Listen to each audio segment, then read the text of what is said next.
Kale Varen stood on the balcony of the High Command Tower. He looked down at the cheering crowds below. Fireworks lit up the sky. His name echoed from speakers across the capital city. Kale, Kale, Kale. His golden armor shined in the lights. Children held flags with his face. Adults raised their hands to salute him. Across the galaxy, millions watched the ceremony live. Kale had saved 3 star systems from the pirates of the Red Belt. He had defeated enemies twice his size. He was strong, smart, and ruthless. They called him a living legend. Kale turned to his assistant. A thin alien named Role, with large eyes and nervous energy, prepared the ship. "We leave for Earth tonight," Cal said calmly. Earth Role blinked. "Why visit humans, sir?" "The Peace Summit," Cal replied. "Earth wants to talk. I will listen, but they must remember who I am." Kale walked back inside the tower, his long black cape flowing behind him. The smile on his face was calm. To calm, the ship entered Earth's orbit the next morning. Humans had built a space station just for the summit. It floated above the planet like a silver moon. Inside the Grand Hall, leaders from dozens of species stood around a large round table. Flags of every planet waved behind them. The humans sat quietly at the far end. Their clothes were dark. Their faces serious. Kale entered the hall like a king. His boots echoed on the floor. Every head turned. A whisper passed through the crowd. "That's Kale Varen." He gave a short bow. "Thank you for your warm welcome." But no one clapped. He walked to his seat directly across from the humans. His eyes scanned at the table. He saw the Terran president, an old woman named Reyes. Her eyes were sharp but cold. Kale leaned back in his chair and smiled. "We meet to speak of peace," he said loudly. "But I wonder, are the humans ready for peace?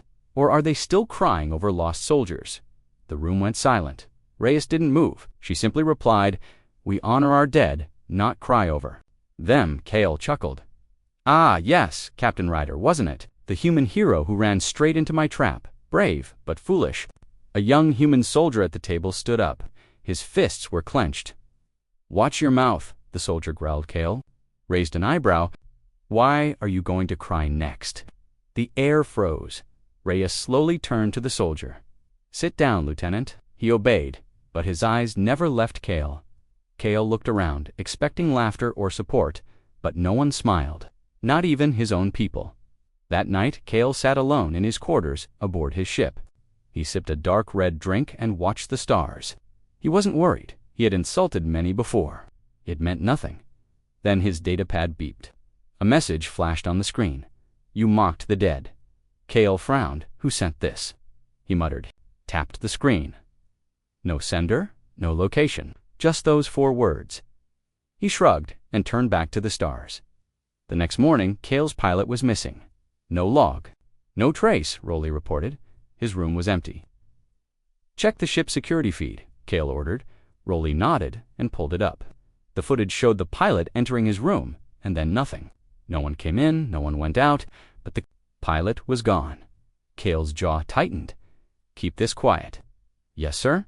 The second night, another crew member vanished, this time from the engine room. Kale checked every corner of the ship. Doors were locked. Cameras showed nothing strange.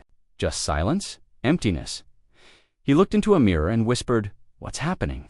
Behind him, for just a second, he saw something. A shadow, a shape. A man in old human armor. Kale turned fast. No one was there. He could no longer sleep. Every time he closed his eyes, he saw a man in a black helmet, a Terran flag on the shoulder. A face he couldn't forget, Captain Ryder. Dead but watching, Cal tried to focus on his mission, the summit, the peace talks, but every time he entered the hall, the humans stared at him like they knew something. On the 3rd day, Kale demanded a private meeting with President Reyes. They sat in a small chamber, alone. "I want to know what games you're playing," Kale said sharply. Reyes looked at him without blinking. "We're not playing. You are." Kale slammed the table. "Enough riddles." Reyes leaned in. "You made a joke, Kale Varen, about a dead man, one of ours. Do you know what Ryder meant to us?" Kale didn't answer.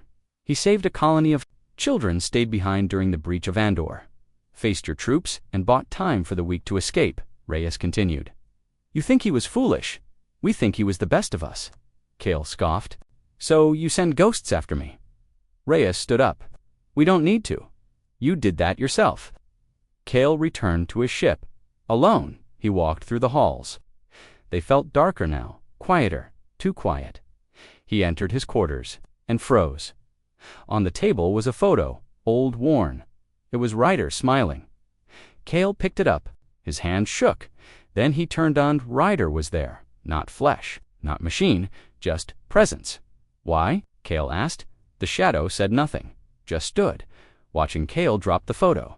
Leave me, he shouted. But the shadow didn't leave. Next day, Kale didn't go to the summit. He sat in his chair, head in hands. ROLI came in quietly, sir. The humans have invited you, not to the summit, to Earth, just you. Kale looked up. His eyes were tired, hollow. Fine, he said. Let's go. Earth was calm, no weapons, no threats, just quiet streets and a gray sky. They took Kale to a small building in a city called New Boston. Inside was a room. No guards, no screens, just a wall covered in photos. Men, women, children, soldiers. Each one had a nameplate below it. Each one had died in war. Kale walked slowly. He stopped at one photo. Ryder. Under it, a quote, I'll hold the line, save the others. A child stood in the corner of the room, maybe 8 years old. He looked up at Kale and said softly, You laughed at my father. Kale couldn't speak. For the first time, Kale Varen, the galaxy's greatest warrior, felt shame. He left Earth in silence. No music, no banners. He didn't wear his armor anymore. He gave it away at the next summit. Kale stood again before the council. He placed Ryder's medal on the table. I thought war made me a legend, Kale said. But this man, this human, showed me what true honor looks like. No one spoke, not even the humans, because they saw something no one expected. The legend had changed. From that day on, Kale Varen was still a name known across the stars. But now, it meant something else, not just power, not just victory. It meant respect, and the galaxy remembered. The Grand Peace Summit had entered its second day. The Galactic Council chamber floated above Earth's surface in low orbit. It was a massive glass and metal station shaped like a star. The room inside was round, filled with polished silver tables and banners from every major species in the galaxy. But one corner was different. One table didn't carry flags of 10 systems. It didn't have 50 delegates. It had just 5 humans, all dressed in quiet black uniforms. This was the human table. They spoke little. They nodded only when needed. Their faces were cold, calm, unreadable. While others laughed and made bold speeches, the humans listened. Every other species thought they looked boring, silent, weak. Kale Varen thought so too. Kale stood tall, his long coat flowing behind him, medals glinting on his chest like suns. He had just spoken to the room, telling stories of how he defeated the Red Belt pirates. Most of the crowd clapped. Some gave low whistles of admiration.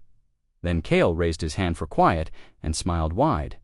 But let's not forget, he said, voice smooth, even the brave sometimes act foolish, like Earth's Captain Ryder. Brave. Yes, but he walked into my trap with open arms. He chuckled. Some aliens laughed along, but the humans didn't move, not a blink, not a sound. Kale looked across the room at them. Ah, he said, pointing. There they are, the silent wall, so serious all the time. Do you not joke on Earth? Or are you still mourning your losses from 5 years ago? Still, silence then. One of the human delegates stood up, a young man, tall, with brown skin and sharp green eyes. His rank pin read Lieutenant Cole. He placed both hands on the table and stared directly at Kale. No jokes about Ryder, he said, voice low but steady. Kale raised an eyebrow. Are you threatening me, Lieutenant? No, Cole replied. I'm warning you. Before Kale could answer, President Reyes gently touched Cole's arm. Her eyes were calm but powerful, but didn't look away from Kale. Kale gave a short laugh. My apologies, he said, not sounding sorry at all. I forget humans are sensitive creatures, always crying for their lost heroes. Now Reyes stood too. She didn't raise her voice. She simply said, Captain Ryder held off your battalion for 12 full minutes. He saved the lives of over 600 people, including children. If that's foolish to you, then maybe you misunderstand the meaning of honor." And then she sat. The room was silent. Even Kale didn't speak for a moment. His smile faded just slightly. Kale's nervous assistant whispered beside him, "Sir, perhaps we should move on." Kale didn't answer. He just turned and sat back down, folding his arms. But something had changed in the room. The laughter died, and the human table became the center of silent attention. That night, Kale sat in his private chamber aboard the Crimson Talon, his flagship cruiser. He stared at a small glass of alien brandy in his hand. The drink glowed slightly in the dim lights. Across from him, Rolly shifted in his seat. "Do you think it was too much?" Rolly asked gently. "The joke?" Kale didn't answer right away. He tapped the rim of his glass and finally said, "They take themselves too seriously. A single dead soldier 5 years ago. Still holding on to it like it matters." Rolly looked uncomfortable. "He wasn't just a soldier, sir. Ryder is a symbol to them." Kale turned to look at him, eyes cold. "He's dust now. Symbols fade." Rolly lowered his eyes. "Still, maybe we should send a small message, just to calm things." Kale laughed. "Apologize me. I fought wars while Reyes was still learning to walk." He stood and walked to the window. Earth glowed below, blue and green and peaceful. "They should thank me for coming," Kale said. "Without my victories, this galaxy would still be on fire." Just then, a quiet beep came from the console. A new message. Kale pressed it open. "You mocked the dead again." No sender, no source, just black letters on a white screen. Rolly stepped. "Forward, sir. That's the second message. Same style." Kale grunted. "Some Earth trick, probably." Trying to scare me, Rolly hesitated. "Sir, we should check the crew." After last night, Kale narrowed his eyes. "What happened last night?" Rolly swallowed. "Navigator Telos is gone, just like the pilot yesterday." Kale's voice dropped. "Gone." "Yes, sir." One moment, he was checking the nav core. The next, just gone. Kale turned back to the window. That same cold feeling crawled up his spine again. To crew, no trace, no noise, no alarm, and now another message. The next morning, Kale didn't go to the summit. Instead, he walked the corridors of the Crimson Talon. Soldiers saluted him, but they looked uneasy. 3 more crew had disappeared overnight, Kale demanded. The security logs, they showed nothing, just like before. They entered rooms, but never came out. Kale finally turned to Rolly, voiced like ice. "Is this human technology? Stealth teleporters? Cloaked assassins?" Rolly shook his head. "We scanned everything. There's no sign of entry, no tampering. It's like they vanished into the air." Kale clenched his fists. "We are being hunted," he growled. At sunset, Kale finally returned. To the council chamber, the summit was ending for the day. The delegates rose and began leaving, but the human table was still there. Waiting, Kale walked toward them slowly. He stopped across from Reyes. For a few seconds, no one said anything. Then Kale leaned forward. "This is a warning," he whispered. "If any of your people are behind what's happening to my crew, I will burn the sky." Reyes looked up at him calmly. "We haven't touched your ship." "Then who has?" Kale snapped. She stood up slowly. "Maybe no one has." Kale frowned. "What do you mean?" Reyes leaned closer. "Maybe," she said softly, "you're being followed by the one you laughed at." Kale froze. "You don't believe in ghosts?" he said. Reyes walked past him. "We don't believe in ghosts either," she said. "But we believe in memory, and memory is stronger than fear." Kale returned to his ship and went straight to his quarters. He sat on the edge of his bed. The room was quiet, then he saw it. A new photo. It wasn't there before. It was Ryder, standing in full armor, battle-scarred, staring directly at the camera. Under it was a note. He remembered his people. Now they remember him. Kale stood slowly. He turned to the mirror behind him. Just for a moment, he saw Ryder again. Not a reflection, a presence. Kale spun around. Nothing. But this time, he didn't feel strong. He felt watched down in the lower decks. One of Kale's engineers walked alone. He carried a toolkit. Lights flickered as he passed. Suddenly, the lights went out completely. The only sound was the soft thunk-thunk of his boots. He turned a corner. and saw someone standing at the end of the hall. "Commander Varen," he called. No answer. He stepped forward. The figure didn't move. He raised his light. The face was human, the armor Old Earth military, the faceplate cracked, eyes glowing faint blue. The engineer stepped back. Who are you?" The shadow raised a hand, and the engineer screamed, then dashed silence back in his room. Cale sat on the floor, hands on his head. He whispered, "What is this? I killed Ryder. I watched him die." But something inside him whispered back, "You didn't. Kill what he stood for." And now, whatever that was, it had come for him. Not to destroy him, but to change him. The next morning, the Galactic Council chamber was silent. No music, no speeches. Heavy, watchful. Cale Varen entered late. His boots echoed on the floor. He didn't wear his full armor this time, only a dark coat. His eyes were red, tired. He hadn't slept all night. Not after what he saw. The image of Captain Ryder standing in his quarters haunted him, and more like a man being hunted. Inside the summit chamber, the other species avoided Cale. They whispered behind hands. They looked away when he passed. Even his own allies, the Torcan delegates, sat apart from him. Of course, he noticed. He was used to being feared, respected, admired. But this was different. It was the look you give someone who's been touched by something, not from this world. At the human table, President Reyes and Lieutenant Cole sat in silence. They spoke little, observed much. They saw Cale's walk was slower. Reyes didn't respond. Her hand tapped softly on the table. Tap, tap, tap. It was a code, a reminder. One they all knew. Stay quiet. Let the truth speak. Cale sat in his seat, but he couldn't stop his leg from shaking. He stared at the humans. Not one of them looked away. It was as if they could see.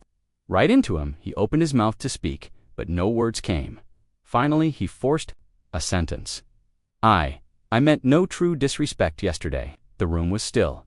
Everyone heard it. An apology from Cale. Reyes didn't move. Cole, however, stood.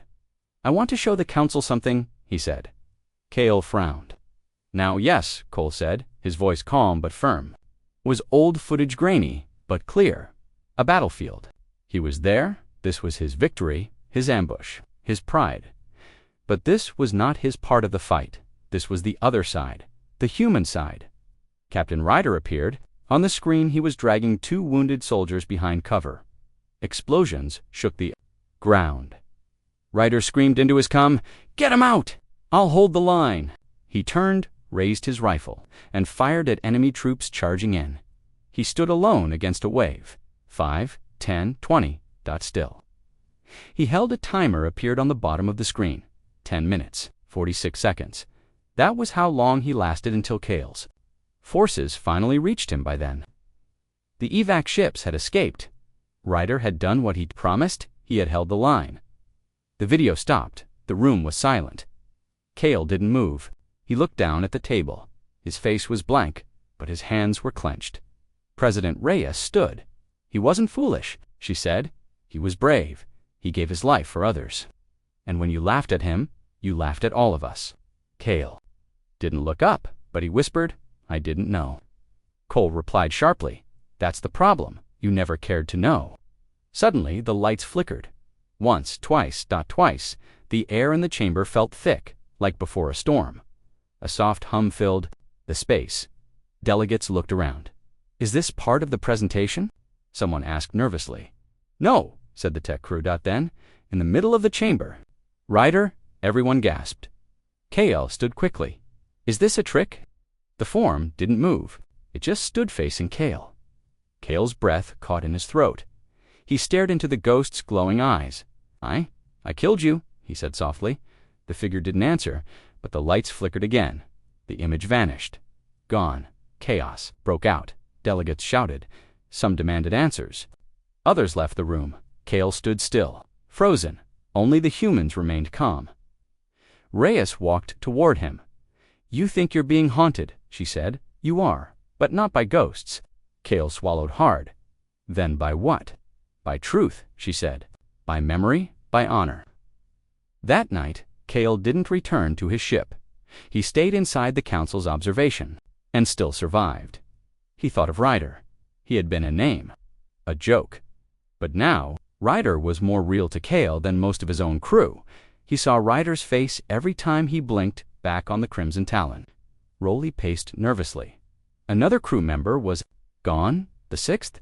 No sound, no sign, just ... gone. Worse this time, the cameras caught something. Not a clear picture, just a flicker. A shape, human-like, glowing, walking through solid walls. "What do you want from me?" There was no reply, but something inside Kale already knew. Respect, remembrance, redemption. The next day, Kale did something unexpected. He walked into the council chamber before the meeting.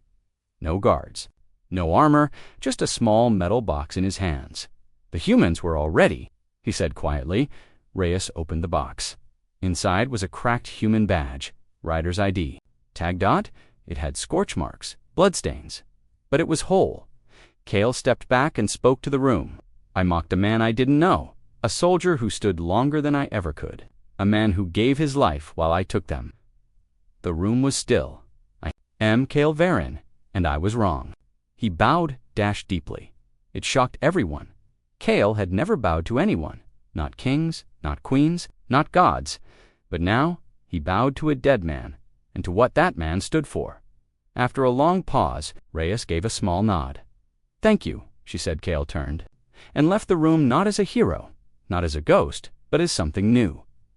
In the dark corners of the ship, Ryder's shadow slowly. Kale Varin stood alone in his ship's command center. The stars outside were calm, peaceful, but inside him a storm was growing. He had just done something he never imagined. He bowed. He apologized, not in war, but in front of the whole Galactic Council, and not to an enemy, but to a human ghost. He didn't understand it fully. He didn't believe in magic or spirits. He had seen planets burn, soldiers scream, blood in space. But this was different. The figure that haunted him wasn't just fear, it was shame, it was truth. It was the face of a human who died with honor, while Kale had laughed, and now something was watching him. Back on the Crimson Talon, the crew was restless. 9 officers had disappeared in the last 5 days. No bodies, no alarms, just silent rooms and one empty chair after another. Rolly Kale's loyal assistant was scared. His eyes were tired, his voice shaky. He knocked on the commander's door. "Sir," he said quietly. Another one vanished. Engineer Noro, same way. Kale didn't respond. He sat by the window, staring at Earth, the blue and green world floating below. Rolly stepped closer. "Sir, we can't stay in orbit. The crew is terrified. They think we've been cursed." Kale's voice was soft. "Maybe we have," Rolly blinked. "You don't believe that." Kale turned his head slowly. "I used to believe only in power, victory, control. But now, I feel something else, like we're being watched, judged." Rolly didn't answer. He had seen it too.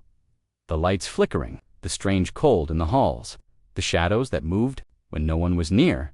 And the message, it came again, this time on Kale's private screen. Same words as before, but with one difference. "You mocked the dead. Now they remember." Kale locked himself in the private chamber of the ship, the honor room. It was a place of silence, used by captains to think, to mourn, to plan. There Kale opened an old box. Inside were medals, trophies, war knives, and a piece of armor, human armor, burned, blackened. It was Ryder's. Kale had taken it as a trophy years ago now. It didn't feel like a prize. It felt like guilt. He picked up the broken piece. It was cold. Then his datapad lit up. A video he hadn't opened anything. But the video began to play on its own. It showed Ryder again, not in battle, not dying, but laughing. Sitting in a human camp, sharing food with other soldiers, telling a story, smiling. Kale couldn't breathe. This was not the man he mocked. This was someone real. Suddenly, the room's lights dimmed. Kale stood quickly. The air became cold. A voice, soft, almost like wind, spoke from nowhere. "You carry what is not yours." Kale turned in every direction. "Who's there?" No answer. But the door behind him opened by itself. Kale stepped into the hallway. All the lights flickered down the corridor. The floor was wet, not with water, with blood. He followed the trail, step by step, until he reached one door. Ryder's armor. Peace was lying in front of it. Cale picked it up. The moment he touched it, the door slid open inside. Was silence, and one word scratched into the wall. Return. Back at the human embassy on the council station, Lieutenant Cole received a quiet knock on his office door. President Reyes entered, holding a sealed case. "I need you to deliver." "This?" she said. Cole nodded to Verin. "Yes, he's ready for the next step." Cole raised an eyebrow. "You're sure?" Reyes looked tired. He's already seen more than he can explain, but this will guide him. Cole opened the case. Inside was a simple object, a folded Terran flag, burned around the edges. Ryder's personal flag, recovered from Andor Ridge. An hour later. Cole arrived at the Crimson Talon. The crew didn't stop him. They were too afraid. Cale met him at the docking bay. He didn't wear his cape, no medals, just a plain black uniform. He looked smaller somehow. Not in height, but in pride. Cole handed him the case. "She said you'd understand." Cale opened it. He stared at the flag. "I took from you," Cale said softly. Cole nodded. "And now you give back." Cale didn't return to the council station that day. Instead, he sent a message. "I wish to visit Andor Ridge alone." The council was shocked. So were the humans. That battlefield was closed, dangerous, filled with old weapons, mines, broken ships. But Reyes said only one thing: let him go. The journey took 6 hours. Cale flew a small shuttle by himself. No guards, no crew. He landed on Andor Ridge. As the red sun rose behind the broken mountains, the battlefield looked like a graveyard. Crashed ships, twisted steel, burned craters, and silence. He walked carefully. Each step reminded him of what happened here. He reached the old ridge wall, the place where Ryder made his last stand. Cale stood in the same spot. He placed the armor piece on the ground, and then the flag. He knelt and whispered, "I mocked you because I didn't know you. I feared no one. I respected no one. But you were stronger than I ever was."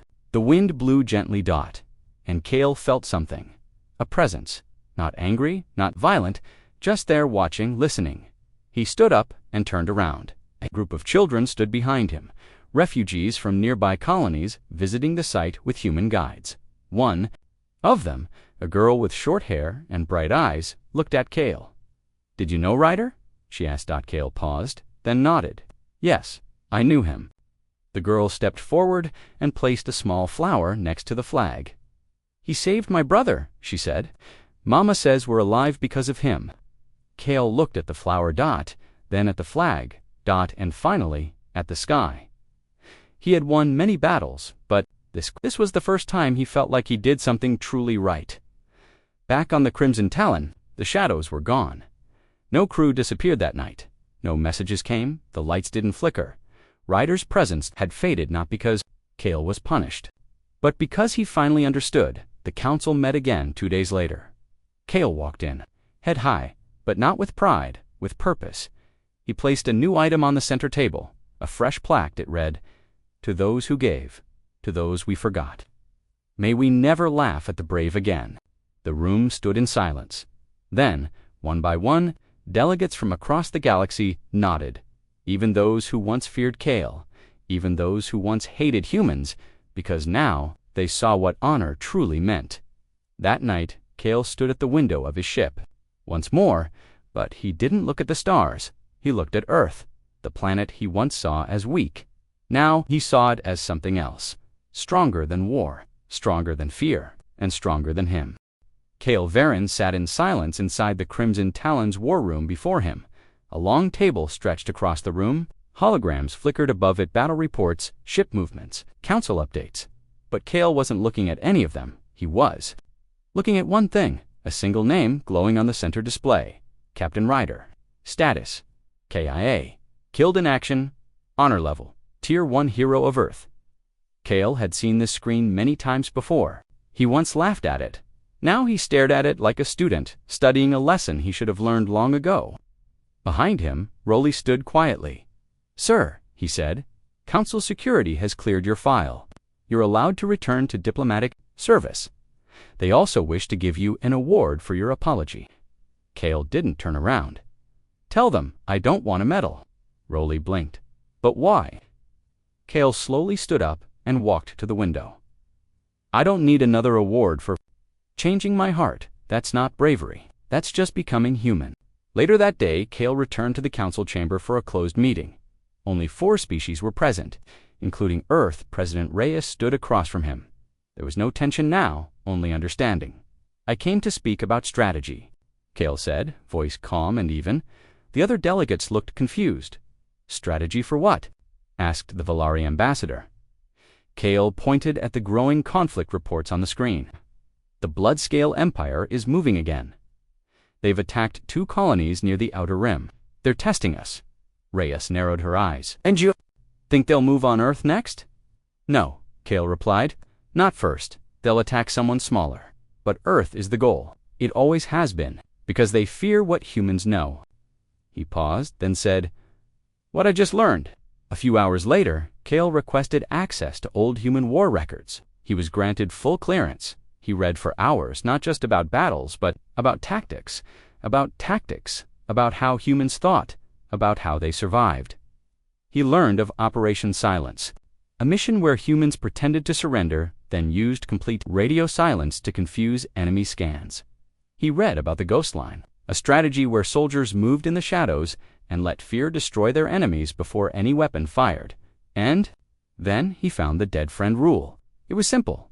If you touch a fallen human's memory without respect, you invite every living human to rise. Kale leaned back and whispered to himself, That's what I triggered. Meanwhile, in a distant corner of the galaxy, the Bloodscale Empire's fleet was already moving. Dozens of red-black warships crossed into neutral space. On board the flagship, Lord Vark, the cruel warlord of the Bloodscales, stood before his generals. We will strike the humans where they feel safest, Vark growled. They sit with their flags in peace talks, but they forget. War is not over. It waits. It hungers. He slammed his claws onto the table. Target the Thalos Treaty Station. It's near Earth, full of diplomats. They'll expect nothing. One of his officers hesitated. But sir? Earth's defenses, Vark snarled. We won't attack Earth. We'll kill its message. Back on the Crimson Talon, Kale received the alert. Red warning. Thalos Station under threat. Over 900 diplomats, civilians, and council staff aboard. No warships nearby. Kale didn't wait for orders. He turned to Rolly. Prepare a jump. Rolly blinked.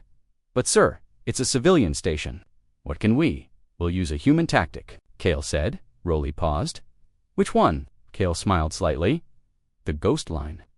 Kale's ship arrived at Thalos Station before the Bloodscale fleet. He ordered full power down. No signals. No lights dot from outside. The Crimson Talon looked dead. Like space junk, Rolly was nervous. Sir, what if they attack before backup arrives? They will, Kale said. And we'll let them think they've won. Hours later, the Bloodscale fleet appeared. Their ships surrounded the station like vultures. They scanned the area. No defense detected. Vark gave the command, send boarding. Teams, burn it clean. The first wave landed on Thalos Station. Soldiers stormed the halls. They expected screams, chaos, panic. Instead, they found nothing, empty rooms, silent corridors. Then one soldier whispered, I see something. A flash, a human shadow. Then gone, another soldier turned. Was that another flash? This time, a blur of black armor. Panic began to rise. Then it started. The lights cut out, the doors sealed, and the shadows moved. Kale's crew special ops trained, under human advisors, used silence, fear, and memory to strike. Every Bloodscale team that entered a hallway didn't come back out, and above them, the Crimson Talon woke up. Engines online, weapons charged, targeting systems. Locked. Kale gave the order, do not destroy them. Break them. Let them feel what fear is. Lord Vark screamed as his boarding parties vanished one by one. They tricked us, he roared. This is human filth. One of his generals shouted back, but it's not a human ship, it's Kale. Varen Vark's face twisted. He fights like them now. And he was right. Kale had changed. He didn't fight with fire first. He fought with silence. He used fear. He let memory become his weapon, just like humans did. Within 2 hours, the Bloodscale ships retreated, not because they were destroyed, but because they were terrified. Back at the council, the news spread fast. Kale Varen saved Thalos Station. But he didn't do it with fleets. He did it with strategy, with shadows, with respect. He used the very tactics that once confused him. Now, they were part of him. Later that night, President Reyes visited Kale's ship. They stood in silence on the observation deck. "You used it," Reyes said. "The ghost line." Kale nodded. "I understand now. You don't need to be loud to be strong. You just need to be remembered." Reyes looked out at the stars. Captain Ryder would have approved. Kale's voice was soft. "I hope so." He paused, then looked at her. "There's something else I need to understand." "What?" Reyes asked. Kale clenched his fists. "The way you train your soldiers, the way you make them believe in honor even after death. I want to learn it." She smiled. "It's not something we teach with guns or books. We teach it with stories." Kale nodded. "Then I'm ready to listen." From that day forward, Kale Varen was no longer just a warrior of the stars.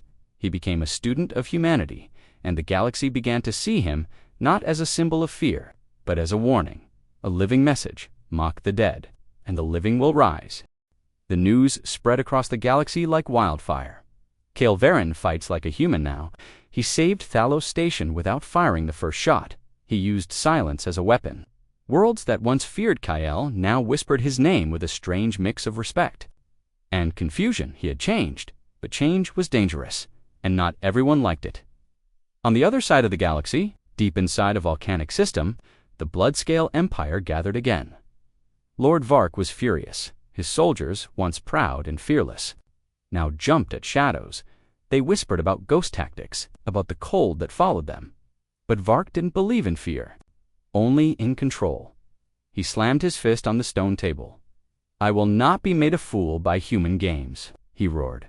"I want Kale Varen brought to Mayded or alive." A scarred general stepped forward. "Sir, our scouts say he is training with Earth's officers now. He's learning from them." Vark's eyes narrowed. "Then it's worse than I thought." He turned toward the map. "Bring fire, burn the humans' pride. We end this now." Stood in a training hall surrounded by human marines. No one saluted him. No one bowed. They treated him like any other student. He liked that he had come to learn, not to be worshipped. Lieutenant Cole stood beside him, arms crossed. "Today," Cole said, "you'll learn something your army never taught you." Kale raised an eyebrow. "And what's that?" Cole nodded. "Restraint." Kale was confused. "You mean holding back?" "No," Cole said. "I mean choosing when not to strike." He pointed at the room. Two human soldiers sparred with wooden staffs. Said, "Exactly," Cole replied. "But they don't, because power without purpose is chaos." Kale watched quietly. He remembered the way he used to fight. With full force, no mercy, no pause. Now, he wondered how much strength he had wasted. That night, Kale sat alone in his guest quarters. He held a datapad. On it, he watched a human documentary, The Last Days of Ryder. He had watched it 10 times already, but he always came back to one line, Ryder's final recorded words. "Tell them I didn't die for glory. I died so others could live. That's enough for me." Kale whispered the words to himself, over and over. 2 days later, an emergency call arrived. The Bloodscale Empire had attacked a human mining colony, Port Azura. Small, lightly defended. Just bombed the place. Over 3,000 people died in the first hour. But something strange happened. The survivors didn't run. They didn't beg. They fought. Using shovels, pipes, drills, the Bloodscales expected fear. They got rage. Kale watched the footage. A young human girl, barely 14, had thrown herself at a Bloodscale soldier to buy time for a mother and child to escape. She didn't survive, but her action changed the tide. The miners fought harder when only 80 Bloodscale soldiers remained alive. The humans had handled it without warships. Kale stood in silence. Cole walked up beside him. "This," Cole said, "is the human way." Replied, "No. We train them to fight for life." That's a bigger reason. The Galactic Council met the next day. This time, it wasn't a debate. It was a warning. President Reyes stood before the room. The Bloodscale Empire attacks civilians. Again, she said, until only ash remains. Some species hesitated. "We can't risk full war," one delegate said. Reyes responded coldly, "We're already in one. We just haven't fought back yet." Kale stepped forward. "I'll go," he said. "Send me to Port Azura. I'll lead the defense if they return." A murmur rose across the room. "You speak for Earth now?" one delegate asked. Kale shook his head. "No, I fight with them." Kale stood on the rocky ground of Port Azura. The colony was broken, but not defeated. People rebuilt walls with scrap metal. Children helped carry parts. No one cried, no one begged. They all worked. Kale stood beside a human engineer who had lost his leg in the bombing. "Why do you stay?" Kale asked. The man looked at him. "Because this is my home." Kale blinked, even after what happened. The man shrugged. "We're human. We rebuild." Night fell. The sky above Port Azura was black dot. No stars, just clouds. But Kale didn't rest. He walked the colony perimeter, watched the workers, studied the wind, and remembered something. Cole once told him, humans don't win because they're the strongest. At dawn, the Bloodscale fleet returned. 3 ships, heavily armed. No warning this time. They sent a message. Surrender now, or die slower than the last. Kale responded. He stepped onto the open come. No armor, no weapons. "We'll not run, we will not beg, and if we die, you will remember us." The Bloodscales launched the first wave. Drop pods screamed down from the sky, but when they hit the ground, they exploded. Booby traps, human traps made with scrap mining gear. Soldiers charged forward, but the colony was ready. Every corner held fighters, old, young, wounded, strong. They all stood together, and Kale. He was on the front line, no longer a commander above the battlefield, but a soldier beside the humans. He fought like they did, fast, precise, but most of all with purpose. He used cover. He saved others before himself. He didn't chase glory, just survival. The Bloodscales realized too. Late, they weren't fighting humans. They were fighting human spirit, the kind that doesn't break. Port Azura stood, burned, bruised, bleeding, but standing.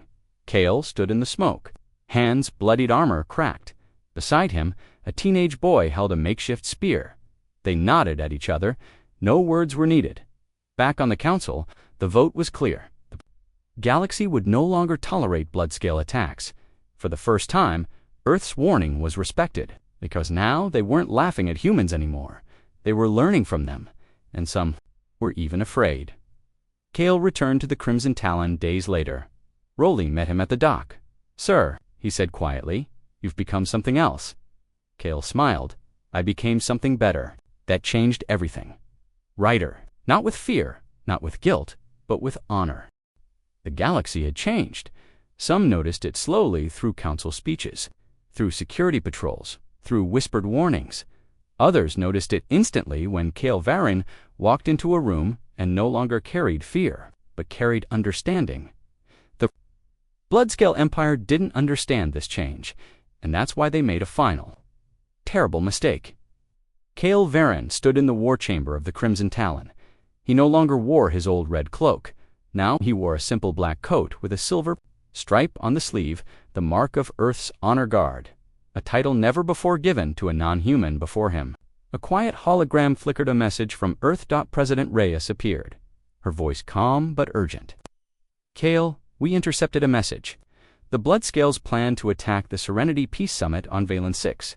50 species will be there. If they succeed, the entire galaxy could collapse into war." Kale narrowed his eyes. "Why target a peace summit?" Reyes answered. "Because they want to erase the idea of peace. They want us all in fear again." Kale stood in silence, then said, "They forgot one thing." Reyes tilted her head. "What?" Kale's eyes burned cold. "Humans never stop just because they're afraid. And now, neither do I." The summit on Valence 6 was already underway. Ambassadors from 50 species walked in and out of the crystal halls. Giant white towers rose over glowing lakes. The sky shimmered with 3 moons.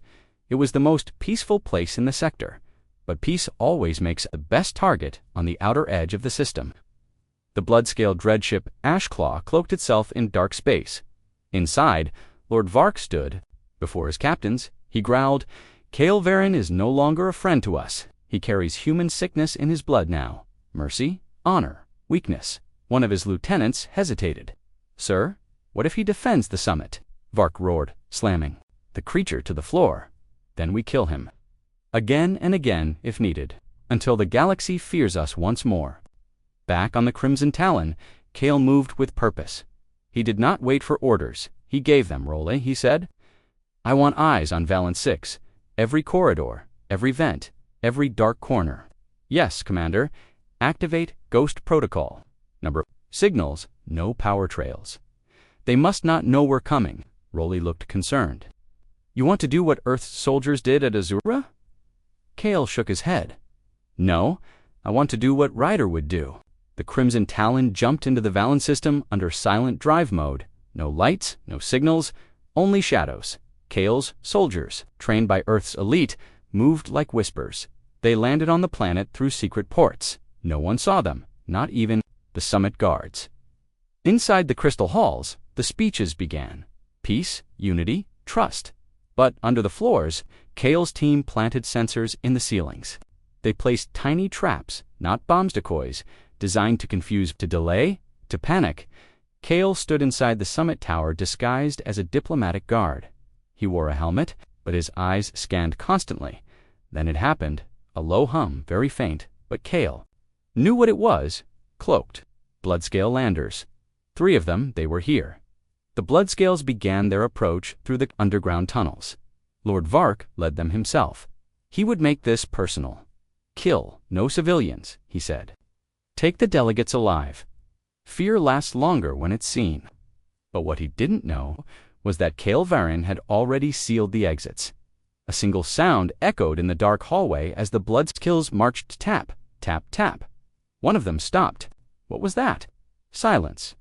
Then, a voicemechanical.com, deep dot from every wall. "You forgot fear. I will help you remember it." Panic spread through the ranks. One soldier fired at the shadows. Nothing there. Then a flash one of their own fell, taken by a blade they couldn't see. Then another, then another. In the summit control room, President Reyes watched the security. Feeds with stunned silence. "Is that Kael's team?" she asked. Rolly answered proudly. "Yes, human-trained, ghost-certified. They don't leave witnesses." Reyes smiled. He learned well. Lord Vark growled as half his force disappeared. Within minutes, then his cum buzzed, Kael's voice. "I used to believe fear was weakness. But now I know. It's a warning. One you should have listened to." Vark roared. "Face me, coward." Kael answered coldly. "I will, but not in the dark. Come find me in the light." Vark stormed into the main summit hall. Empty chairs, overturned. Lights flickering. Only one figure stood at the center. Kael Varen, no helmet, no cloak, just his eyes. Hard, calm, focused. Vark raised his blade. "You think you scare me now?" Kael didn't move. "No. I think you scared yourself the moment you saw someone stronger." They clashed. Vark's blows were furious, wild. Angry Kael's were measured, precise, sharp. He didn't fight for revenge. He fought to protect what mattered.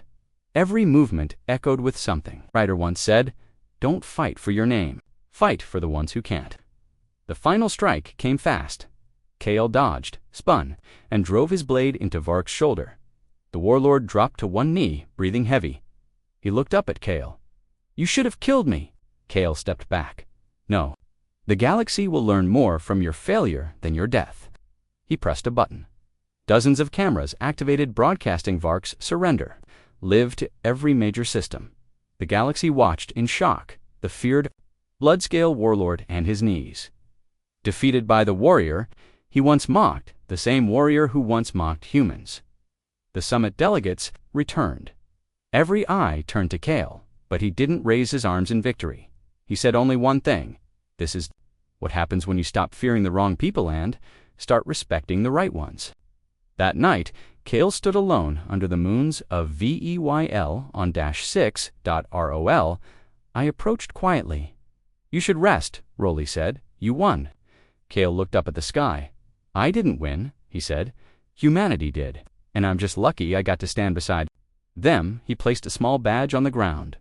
Riders, he carried it always. Now, it was time to return it. In the wind, Kale whispered, You were right. Honor doesn't come from being feared. It comes from being remembered. The surrender of Lord Vark sent a ripple across the stars. Some cheered, some panicked, and some began to whisper, not about Kale Varen, but about humans, in a dark chamber on the moon of Dreskenine.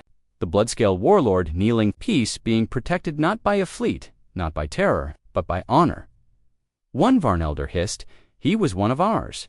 Now he fights like them, not of ships or weapons. They feared the idea growing across the galaxy, an idea born from Earth. Meanwhile, on Earth's orbiting Academy station, Kale stood before a classroom full of cadets, human cadets, alien cadets. Some still had fresh scars, and all stared at him with awe. Kale wasn't used to teaching, but today he tried. He held up a datapad on it, a still image of Captain Ryder, standing alone at Andor Ridge. This is the man I once mocked, Kale began. I thought he died meaninglessly. He paused, but now I know. He didn't die for himself. He died for the people behind him, for the future. That is what makes humans terrifying. One cadet raised her hand. Sir, how do we fight like humans? Kale gave a small smile. You don't fight like them. You fight with them. In the ruins of a lost colony, a ghost signal woke from deep beneath the surface. A machine, ancient, alien, forgotten since the war between the old powers. It buzzed, beeped, analyzed the current galactic data, detected a change, emotional frequency, spike. Human concept, a Norcross species influence rising, response required. Back at the Galactic Council, tension returned. Smaller empires sent secret messages. Earth is becoming too powerful. They are changing the balance. President Reyes stood before the growing noise. She spoke calmly. Peace is not weakness, and honor is not a weapon. But then, the council hall's floor shook hard. Lights flickered, sirens screamed, a hologram snapped on in the center of the room. An AI voice called, Ancient spoke. Observation, Earth's values are destabilizing galactic protocol. Response initiated. Trial begins in 48 hours. Comply or face reset. Gasps filled the chamber. An old name was whispered. The Judgment Corps. Kale returned to the Crimson Talon as chaos spread. Rowley met him at the command deck. Sir, he said, this isn't just politics. This thing, this machine, it's real. Kale nodded slowly. I read the archives. It was built during the first collapse. A failsafe in case any species became too disruptive. Rowley frowned. But humans aren't dangerous. They've saved lives. Kale's eyes were cold. That's why they fear them. The countdown began. 48 hours until Judgment Corps arrived. Its purpose, to test Earth's place in the galaxy. If it found humanity too dangerous, it would erase all of Earth's interstellar links economy, tech, alliances, or worse, on Earth. Cities went quiet. Ships paused. People gathered around screens, waiting for something they didn't understand, and in the skies above. The Corps approached not a ship, not a fleet, but a machine world, as big as a moon, silent, no weapons, no messages, just a single command. Prepare your defender, they will speak for your kind. There was no arguing. Only one name was spoken, Kale Varen, the alien who once mocked humanity. Now, he would defend them. Kale stood before Earth's leaders, unsure for the first time in months. I am not human, he said. I don't deserve this. Reyes looked at him. You're wrong. You've felt what we feel. You've changed because of us. That's what it means to belong. Kale lowered his head, then lifted it again, full of fire. Then I will speak not as a soldier, but as someone who finally understands why you fight. The next day, Kale entered the Corps alone. The room was not metal, not tech. It was strange-like, a dream, endless white, floating pieces of memory. He heard voices, not his own. Ryder's voice, the girl from Port Azuda, the human child from Valen 6. And then, the machine spoke. Why do humans risk everything for those who cannot repay them? Kyle replied, because they don't count value by profit. They count it by worth. Why do they protect enemies they have defeated? They fight to end the need to fight. Why do they mourn even one death? Kale's voice trembled. Because every loss is a story that could have gone on. The machine paused, then spoke. You were not born of Earth, yet you carry its ideas. You were once a destroyer. Now you defend the weak. You mock the dead. Now you carry their memory. This is not evolution. This is humanity. And then it was silent. A long moment passed. Then the core gave its final judgment. Verdict: humanity is not a threat. Humanity is a mirror. They do not break the galaxy. Silent, gone dot across the galaxy. Every screen flickered to life. One message was shown on every world. Trial complete. Earth may remain, and so may their stories. When Kale returned to the Crimson Talon, the crew didn't cheer dot. They simply stood, silent dot, until Kale spoke. He said one word, Rider. And everyone understood in a quiet ceremony. On Earth, Kale placed a stone beside Rider's memorial. Not a weapon, not a medal, just a stone, with a message carved in human. Language: I mocked your silence, but it taught me to speak. The galaxy didn't fear humans anymore. They respected them, and those who didn't now whispered their names carefully, because even the strongest had learned. The galaxy had passed its greatest test. The judgment core vanished. Earth was not erased. Humanity had proven its worth not with weapons, but with wisdom. But not everyone accepted the verdict.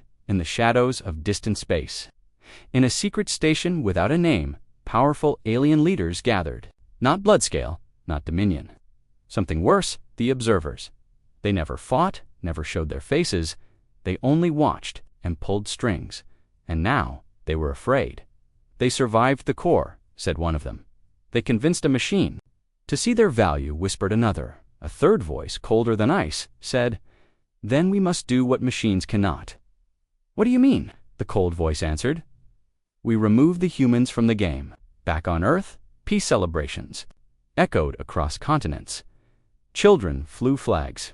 Veterans stood tall. New statues were raised. And the name Kale Varen became a part of human history, something no alien had ever achieved. But Kale wasn't celebrating. He sat quietly in the Earth Embassy garden. Watching the wind move the trees, President Reyes approached. You should be inside, she said. You're a hero now. Kale looked up. That word still feels strange. Reyes smiled. It should. That's how you know you earned it. Kale's voice became serious. They'll come again. The ones who didn't speak. The ones who hate what humans are becoming. Reyes nodded slowly. I know, but this time, we won't beg them to understand us. The next morning it began. Ships vanished. Colonies went silent, but not from war, from disconnection. One by one, systems with strong Earth trade links were cut off. Data lines, severed. Transport routes, jammed. Medical deliveries, stopped. No weapons fired, but people began to die. It was cold, calculated, a silent war. The Council tried to intervene, but the fingers behind the attacks were invisible. No proof, no targets. Only pain. And yet, Earth did not retaliate. Kale stood before the Council, and for the first time, he raised his voice in anger. You do nothing while they strangle innocent systems, he said. A delegate replied, There is no war, only inconvenience. Kale slammed his hand on the table. Inconvenience. You call a child dying of preventable disease inconvenience. Silence. The delegates looked away. Earth's seat was full of fire, but the rest of the room felt cold. That night, Reyes and Kale spoke alone. We can fight back, Kale said. I have ships, crews, plans. Reyes shook her head. No, Kale stared. Why not? Reyes walked to the window and looked at the stars.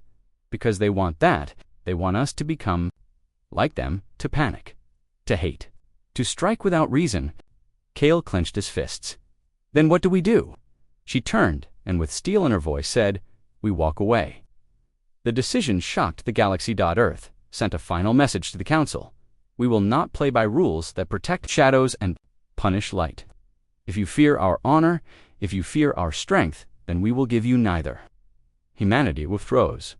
Effective immediately. And just like that, Earth disconnected itself, closed its embassies, shut down its trade hubs, recalled its ships from every allied world.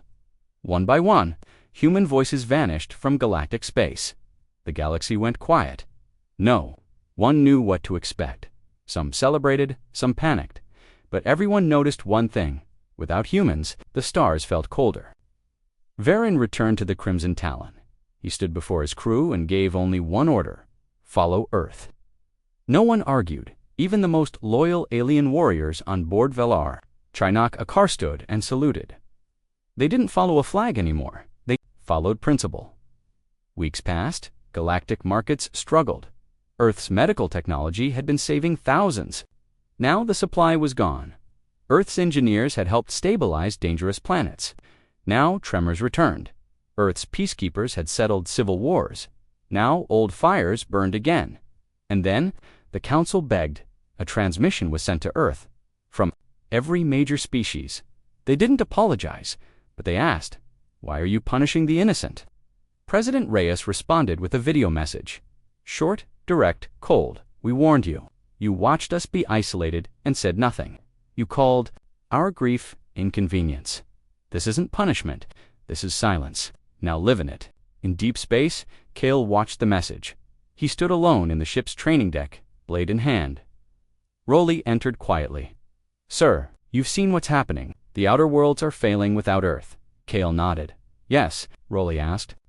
"Shouldn't we go back?" Kale didn't answer at first, then said, "Not yet. Let them remember what we gave. Let them feel the weight of losing it." But something strange happened. As Earth remained silent, some alien worlds rose up. One by one, planets began declaring, "We want Earth back. We want humans as allies again. We do not fear their strength, we respect it." In protest, they left the Council. They opened embassies on Earth's terms and sent envoys to meet. Kale, one envoy, a small girl from the frozen world of Jarns, stood before him, hands trembling. "My people were saved by your doctors last year," she said. "Now we are dying again. But we don't want to beg. We want to help, even if we don't deserve it." Kale knelt, took her hand, and said gently, "You don't need to deserve help. You only need to remember it." That message spread not from governments, not from media, but from people, on every screen, in every language. Humanity didn't walk away in anger. They walked away in truth, and left the stars to decide who they want to become. Inside Earth's Great Hall of Memory, a new statue was built. Not of a soldier, not of a politician, but of two hands, one alien, one human grasping tightly, and underneath it, a single quote: "They feared what we were, until they felt what we gave." The final signal came not from Earth, but from Kale Varin. A simple transmission: "We are watching, we are waiting, but we will never beg to be respected again." The message was not a threat, it was a reminder, and the galaxy, finally, understood. Time passed, days turned into weeks, weeks into months, and all across the galaxy, one truth became clear: without humanity, the stars were falling apart. The Council was broken, trade routes collapsed, border worlds faced disease, famine, and civil war. Peacekeepers refused to act, there was no leadership, and above every struggling planet, one question echoed: where is Earth? Back on Earth, the skies were calm. Cities glowed in peace, ships floated in orbit, silent and ready. But the world was quiet, not weak, just watching, waiting, in the great mountain halls of Geneva. President Reyes stood before a map of the galaxy behind. Her Earth's leaders debated quietly. "They want us back." One said, "They should have listened before." Another replied. A general added, "Every major species has sent envoys." Reyes stayed silent until Kale Varin entered. All voices stopped. He walked calmly to the center, eyes clear, voice steady. "They don't need us because we are strong," Kyle said. "They need us because we remind them what strength should be used for." And so, Earth sent a message, one that would be remembered forever. A signal sent across every system: we are returning, not to lead, not to conquer, but to help. And this time, we will not ask permission. Ships launched from Earth again, not fleets of war, but fleets of hope, medical cruisers, science vessels, peace envoys. But something was different now. Each ship carried a new flag, the Earthlight banner, a white flame rising from a human hand, surrounded by stars. It meant one thing: we don't want power. We want peace. But if peace is threatened, we will not be silent again. Kale Vareen was the first to land on foreign soil. He returned to Port Azura, the mining colony once attacked by the Bloodscales. Now it was rebuilding, but slowly, painfully. As Kale stepped onto the rough ground, children ran to him. One carried a small metal flower. "For you," she said. Kale knelt. "Why?" "Because you came back," she whispered. He took the flower gently, then stood tall. "I never left. I just needed the galaxy to remember why we matter." The news spread faster than light. Earth returns with open hands. Kale Vareen leads hope, not war. But not everyone was happy in a hidden part of space. The remaining observers watched in silence. They returned. One hissed. "They made the galaxy love them again." The cold voice replied, "Then we destroy what they love." Their plan, one final strike, one message of terror, not against Earth, against the ones Earth had saved. The observers launched a virus coded in ancient tech, impossible to detect it, targeted every system with Earth's aid stations, not to kill, but to create chaos. Machines failed, shields dropped, medical systems went offline in minutes, shouted one planetary governor, but others stood firm. "No, this isn't Earth, this is something worse." Kale Vareen received the report aboard the Crimson Talon. He didn't wait. He ordered a full mobilization, not to attack, but to defend. In 3 hours, Earth's ships reached the infected systems, their eyes immune to the ancient code restored power. Their engineers rebuilt faster than any had seen. Their soldiers protected, evacuated, stabilized, and for the first time ever, Kale Vareen gave the galaxy an order. "If you can't trust Earth, then follow what we stand for. Protect the weak, restore the broken. Show mercy to the ones who failed, and never mock the memory of the dead." It worked. The virus was stopped, and the truth came out. The observers were exposed, not by weapons, but by the bravery of those Earth had saved. World after world turned on them. Even species that once hated humanity said, "You attacked our future. We stand with Earth now." On the council floor, something happened that had never happened before. Every member stood, and every member turned to the empty Earth seat. Then, one by one, they walked across the floor and placed their own flags around the Earth chair. No more isolation, no more suspicion, only unity. President. Reyes watched from Earth, tears in her eyes, but a fire in her heart. She turned to Kale. "Are we ready?" she asked. Kale looked at the stars, double quotes, "Yes, because now they don't follow humans, they follow what humanity taught them." A new galaxy was born, not ruled by Earth, but inspired by it. The human standard honor, mercy, memory became law in dozens of systems. Kale Vareen was offered a title, Supreme Commander. He refused instead. He chose a different role, the keeper of stories. He traveled from planet to planet, sharing human tales, not of war, but of courage, kindness, sacrifice. And every time he told riders' story, so they could live in a galaxy that knew peace. Years later, a monument was raised on the edge of space. It was not made of gold, not built by machines. It was a simple wall of names, human and alien alike. Above it, written in 100 languages, when the galaxy was broken, they didn't take control. They gave us a reason to rise. And in the shadows of that monument, 2 children, 1 human, 1 Velari stood reading the names. The Velari child asked, what made them different? The human answered, they didn't want to be feared. Then what did they want? The human smiled, to be remembered. Not as conquerors, but as helpers. And in the sky above them, Earth's flag waved gently in the cosmic breeze. No longer a warning, but a promise. End of story. Thank you for joining us.